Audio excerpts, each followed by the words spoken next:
जिस तरह एक नाजायज और गैर कानूनी जंग ठोसा गया,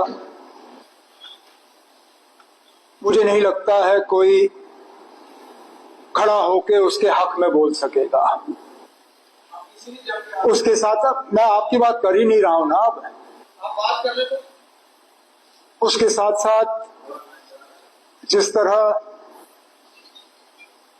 इंसानियत का कत्ल करके बेरहमी से ईरान के सुप्रीम लीडर आयतुल्लाह खamenei साहब, उनके कई साथी और करीबी रिश्तेदारों को शहीद किया गया, उसकी जितनी भी मजम्मत की जाए कम होगी। अफसोस की बात यह है कि मामला वहां रुका नहीं।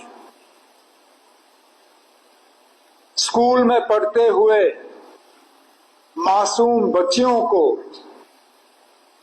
जिस तरह बेरहमी से मारा गया, मैं तो कहता हूं कि शायद ही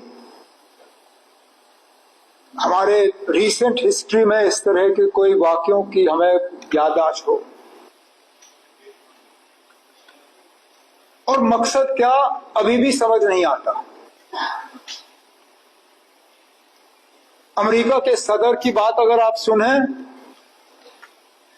तो उन्हें शायद खुद इस बात का एहसास नहीं है कि ये जंग ईरान के ऊपर ठोसा क्यों गया। सुबह रेजिम चेंज की बात करते हैं, दोपहर को स्ट्रेट ऑफ हॉर्मुज की बात करते हैं, शाम को तेल की कीमतों की बात करते हैं। उन्हें खुद शायद नहीं पता कि लगातार पिछले 3 हफ्तों से जो ईरान के लोग भुगत रहे हैं वो क्यों भुगत रहे हैं। अब हमें यह कहा गया यहां पे कि हमें कोई ऐसी बात नहीं करनी चाहिए जो डायरेक्टली हमें टच ना करे, लेकिन हमारे कितने बच्चे बच्चियां, कितने हमारे लोग ईरान में फंसे, तो वो तो डायरेक्ट हमें टच कर गया। आज हमारे पेट्रोल पंपों के बाहर लाइनें लगी हुई हैं, वो भी हमें डायरेक्ट टच कर गया। और सबसे ज्यादा हमारे जज्बात, हमारे एहसासात, हमारे फीलिंग्स को जो एक ठेस पहुंची, एक हमें दर्द हुआ, मुझे लगता है हम सबको यहां हाउस के सामने अपनी बात रखने का पूरा हक है। अब ये सही है कि यहां बैठ के हम जंग रोक नहीं सकते,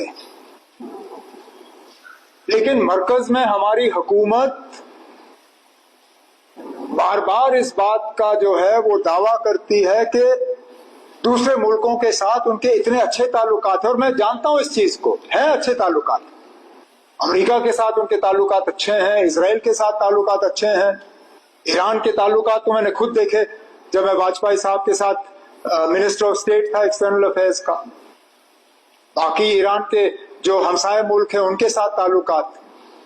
तो मुझे नहीं लगता है कि अगर यहाँ इस हाउस के तरफ से हम वजीर आजम हिंद नरेंद्र मोदी साहब से गुजारिश करें कि वो अपने दफ्तर का इस्तेमाल करके, अपने जो उनके पर्सनल रिलेशंस हैं इन सब लोगों के साथ, उनका इस्तेमाल करके इस जंग को जल्द से जल्द खत्म करें, ताकि वहां के लोगों की जो सफरिंग है वो खत्म हो जाए और ईरान को दोबारा एक मौका मिले कि वो पीसफुली जो है इस दुनिया में बाकी मुल्कों के साथ कोएग्जिस्ट करे।